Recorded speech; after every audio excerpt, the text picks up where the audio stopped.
Hello student, welcome to tutor academy Dehradun. और एक और मैं आप लोग के लिए जनरल स्टडीज एमसीक्यू लेके आया हूँ आने वाले आपके आरओ एग्जाम के लिए।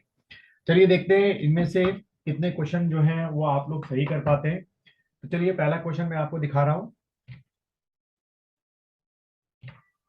चलिए ये रहा आपके सामने पहला क्वेश्चन। क्वेश्चन क्या है अगर हम पढ़ें तो, procedure for creation of legislative council, जिसको हम लोग हिंदी में बच्चों क्या बोलते हैं, विधान परिषद बोलते हैं। ठीक है। तो अगर किसी राज्य में विधान परिषद बनाना है, ठीक है, जैसे हमारे उत्तराखंड में क्या है, विधानसभा है, विधान परिषद नहीं। देखो क्वेश्चन को पढ़ लेते हैं पहले पूरा। Procedure for creation of legislative council in a state has been described in which article of the constitution. तो आपको इस क्वेश्चन के तहत ये बनाना है, बताना है कि जो आपकी विधान परिषद होती है, अगर हमको किसी जगह किसी राज्य में जो विधान परिषद है अगर हमें वो बनानी है, तो इनमें से वो कौन सा आर्टिकल है जो इस बात की अनुमति देता है कि विधान परिषद आप बना सकते हैं।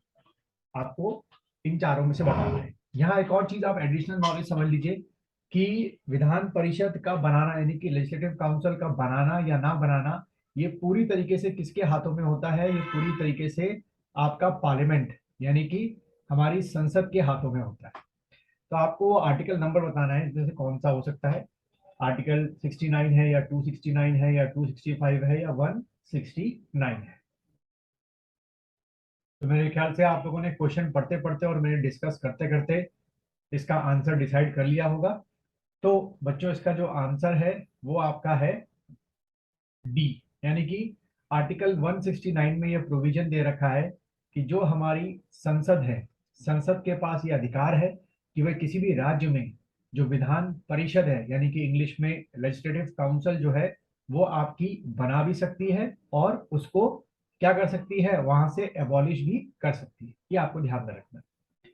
चलिए दूसरे क्वेश्चन की तरफ बढ़ते हैं। दूसरा क्वेश्चन देखिए, the article of Indian constitution related to abolition of untouchability. ठीक है, अस्पृश्यता को हटाने के लिए इनमें से वो कौन सा आर्टिकल है जो सीधा ये आर्टिकल ये बोलता है कि भाई हमारे भारत में जो अनटचबिलिटी है बाय वर्ड्स यानी कि मौखिक रूप से या बाय एक्शन कृत रूप से जो है वो हमारे यहाँ प्रैक्टिस में नहीं लाई जाएगी। आपको ये बताना है क्या वो 15 है, क्या वो 17 है, क्या वो 16 है, क्या वो 18 है। बहुत आसान आंसर है, स्ट्रेट फॉरवर्ड आंसर है। और मेरे ख्याल से आप में से कई लोग इसका आंसर निकाल चुके होंगे। इसका जो आंसर है बच्चों वो है आपका 17। आर्टिकल 17 में जो है वो साफ साफ कहा गया है कि जो अनटचबिलिटी है वो हमारे भारत में परफॉर्म नहीं की जाएगी, ना ही शब्दों के द्वारा ना ही एक्शन के। चलिए आगे बढ़ते हैं, अगला क्वेश्चन देखेंगे। देखिए क्या लिखा हुआ है, it shall be the duty of every citizen of India to protect, किस चीज की सुरक्षा करनी है हर एक नागरिक को, to protect and improve the natural environment. ये जो स्टेटमेंट है आपको बताना है कि इसमें से किस आर्टिकल में लिखा हुआ है। ये भी आपका स्ट्रेट फॉरवर्ड क्वेश्चन है, मेरे ख्याल से काफी बच्चे स्टेटमेंट को पढ़ते पढ़ते इसका आंसर निकाल चुके होंगे। चलिए, तो मेरे ख्याल से आप लोगों ने आंसर इसका निकाल लिया होगा। ये है आपका क्या आंसर बी। हमें पता है कि आर्टिकल 51 ए में क्या है, हमारी फंडामेंटल ड्यूटीज। ठीक है, फंडामेंटल ड्यूटीज है। शुरू में आपकी 10 फंडामेंटल ड्यूटी थी, बाद में प्लस एक और फंडामेंटल ड्यूटीज एड ऑन की गई और आज वर्तमान समय में 11 फंडामेंटल ड्यूटीज है। फिर एक और फैक्ट समझ लीजिए जो आपके एग्जाम में आ सकता है कि फंडामेंटल ड्यूटीज जो हमारे संविधान में जोड़ी गई वो किस क्या कहते हैं कमेटी के रिकमेंडेशन के बाद जोड़ी गई। अगर कुछ ऐसा प्रश्न आता है कि भाई किस कमेटी के रिकमेंडेशन के बाद जोड़ी गई, तो आप टिक करके आएंगे सरदार स्वर्ण सिंह कमेटी ने ये रिकमेंडेशन की थी कि भाई फंडामेंटल ड्यूटी जैसी चीज होनी चाहिए जिसको संविधान में जोड़ा जाना चाहिए। यहाँ बच्चों एक और बात आपको समझनी है कि फंडामेंटल ड्यूटीज को जो है आप कोर्ट के थ्रू इंप्लीमेंट नहीं करवा सकते। ये ऑप्शनल है, यानी कि जो भारत का हर एक नागरिक है, ठीक है, जो भारत का हर एक नागरिक है, ये उसके ऊपर है कि वो फंडामेंटल जो 11 ड्यूटी है वो परफॉर्म करे या ना करे। चलिए आगे बढ़ते हैं हम लोग। अगला है, under which article of the Indian constitution can the president be impeached. यानी कि इसमें पूछा गया है इनमें से वो कौन सा आर्टिकल है जिसमें आप भारत के राष्ट्रपति को इम्पीच कर सकते हैं, हटा सकते हैं? सीधा सीधा क्वेश्चन है, आपको आर्टिकल याद होनी चाहिए।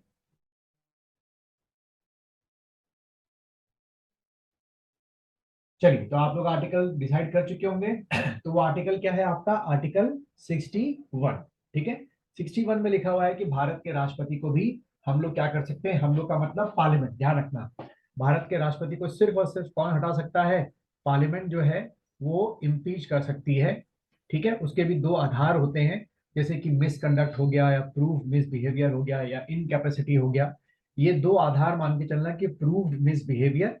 ठीक है, मैं लिख देता हूं कौन कौन से दो आधार हैं, शायद एग्जाम में आए तो आए।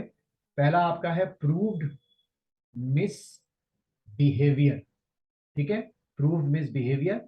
और दूसरा जो है आपका इनकैपेसिटी। ठीक है, इन कैपेसिटी, यानी कि आपका जो प्रेसिडेंट है वो सक्षम नहीं है अपनी ड्यूटी को परफॉर्म करने पर, तो अंडर द आर्टिकल 61 जो है आप राष्ट्रपति को हटा सकते हैं। लेकिन बच्चों ये इतना आसान भी नहीं है, इसका एक फॉर्मूला भी मैं और लिख देता हूँ, आपको एग्जाम में काम आएगा। वो है आर्टिकल 61, एरो बनाइएगा, 1/4 एरो बनाइएगा, 14 डेज लिख दीजिए पूरा, फिर उसके आगे एरो बनाइए, फिर लिखिए 2/3, फिर उसके आगे एरो बनाइए और फिर लिखिए 2/3। तो देखो इसका फॉर्मूले का मतलब क्या है कि मान लीजिए ये एक्स जो है वो हमारे क्या है, प्रेसिडेंट है। तो इनको अगर हमको हटाना होगा तो हटाने की प्रोसेस किस आर्टिकल में लिखी हुई है? 61 में लिखी हुई है। ठीक है, तो ये समझ में आ गया होगा आपके। उसके बाद 1/4 का मतलब क्या हो गया कि आपको प्रेसिडेंट को हटाने का जो प्रोसेस है, या तो आप लोकसभा में शुरू कर सकते हैं और या आप राज्यसभा में शुरू कर सकते हैं, यानी किसी भी हाउस में शुरू कर सकते हैं। तो किसी भी हाउस में शुरू करने के लिए आपको मिनिमम 1/4 का क्या चाहिए? 1/4 का सपोर्ट चाहिए।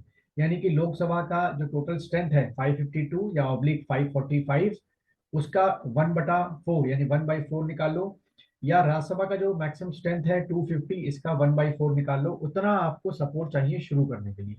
जब मान लीजिए आपने किसी भी एक हाउस में शुरू कर दिया, तो 14 डेज का आप किसको टाइम देंगे? प्रेसिडेंट को टाइम देंगे। प्रेसिडेंट साहब जो है आएंगे पार्लियामेंट के अंदर 14 दिन के बाद, अपनी सफाई में जो भी उनको क्लैरिफिकेशन देना होगा वो देंगे, और फिर उसके बाद 2/3 से आपको लोकसभा में पास करना होगा बिल, और फिर 2/3 से आपको राज्यसभा में बिल को पास करना होगा, और आपके प्रेसिडेंट जो है आप आराम से क्या कर लेंगे, उनको रिमूव कर लेंगे।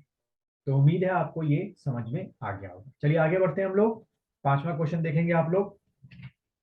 The Indian economy is characterised by, इन चारों में से हमारे भारतीय इकोनॉमी के क्या क्या करेक्टर्स हैं? जो खास करेक्टर है उनको आप इग्नोर नहीं कर सकते हैं। जैसे कि पहला करेक्टर लिखा है pre dominancy of agriculture, pre dominancy of industry, low per capita income, या मैसिव अनएम्प्लॉयमेंट। तो देखिए ये आंसर नीचे दे रखा है। 2 मिनट का समय लेंगे क्योंकि थोड़ा सा लेंथी क्वेश्चन है। 2 मिनट का समय लीजिए या 1 मिनट का समय लीजिए, डिसाइड कीजिए क्या इसका आंसर हो सकता है।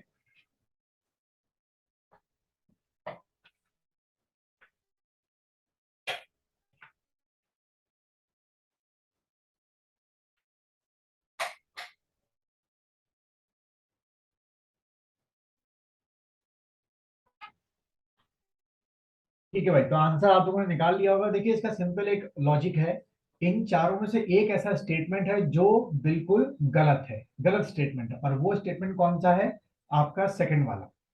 ठीक है, यानी कि प्री डोमिनेंसी ऑफ इंडस्ट्री। क्या हमारे इंडियन इकोनॉमी की ये कैरेक्टर है कि हमारा इंडस्ट्री हमेशा डोमिनेंट रहा है या प्री डोमिनेंट रहा है? बिल्कुल गलत। ठीक है, तो अगर ये गलत है तो देखो दो है, यहाँ पर दो है, तो ये आंसर नहीं हो सकता क्योंकि इसमें दो दे रखा है। इसमें भी दो आंसर दे रखा है तो ये भी आंसर नहीं हो सकता। सी वाले में भी दो दे रखा है तो ये भी आंसर नहीं हो सकता है। तो बचा क्या आपका? डी, यानी कि पहला कैरेक्टर हमारी इंडियन इकोनॉमी का है कि हमेशा एग्रीकल्चर की डोमिनेंसी थी। ठीक है, तीसरा हमारे यहाँ लो पर कैपिटा इनकम है, तो ये भी स्टेटमेंट सही है। और हमारे बहुत बड़े लेवल पर different different different type of क्या है, अनएम्प्लॉयमेंट है, तो ये भी आपका आंसर सही। चलिए अगला क्वेश्चन देखेंगे आप लोग। हमारे भारत में in India planned economy is based on, देखो वर्ड को ध्यान से पढ़ना, जो हमारे यहाँ प्लान्ड इकोनॉमी हो किस पे बेस है? क्या वो गांधीयन सिस्टम पे है, क्या वो सोशलिस्ट सिस्टम पे है, क्या वो कैपिटलिस्ट सिस्टम पे है, क्या वो मिक्स इकोनॉमिक सिस्टम पे है? बहुत से लोग बच्चे जो है ये आंसर जल्दबाजी में गलत करके आते हैं, तो जरा आराम से पढ़िएगा इसको, फिर इसका आंसर डिसाइड करिएगा। चलिए, तो आप लोग आंसर डिसाइड कर चुके होंगे। इसका जो आंसर है बच्चों वो है हमारा क्या, हमारी जो प्लान्ड इकोनॉमी इंडिया की वो सोशलिस्ट सिस्टम पर बेस्ड है। आप में से कई लोगों ने मिक्स्ड इकोनॉमी पे किया होगा, वो असल में हमारी इकोनॉमी का करेक्टर है कि मिक्स्ड में हम लोग क्या लेते हैं, कैपिटल के कुछ फीचर्स लेते हैं और कुछ आपके किसके फीचर लेते हैं, सोशलिस्ट के फीचर्स लेते हैं। That is called mixed economy. But यहाँ प्लान्ड इकोनॉमी के बारे में पूछा गया कि उसको किस पे बेस है, तो आप टिक करना सोशलिस्ट सिस्टम, यानी कि जो भी हमारी प्लानिंग होती है हमेशा लोगों का सोशल वेलफेयर करने के लिए होती है। चलिए एक और क्वेश्चन देख लेते हैं। Economic liberalisation in India started with, जो हमारा इकोनॉमिक लिबरलाइजेशन है इन चारों में से किससे स्टार्ट हुआ। पहला है substantial change in industrial licensing policy, जो कि मेन तौर पे कब की गई थी, 1991 में की गई थी।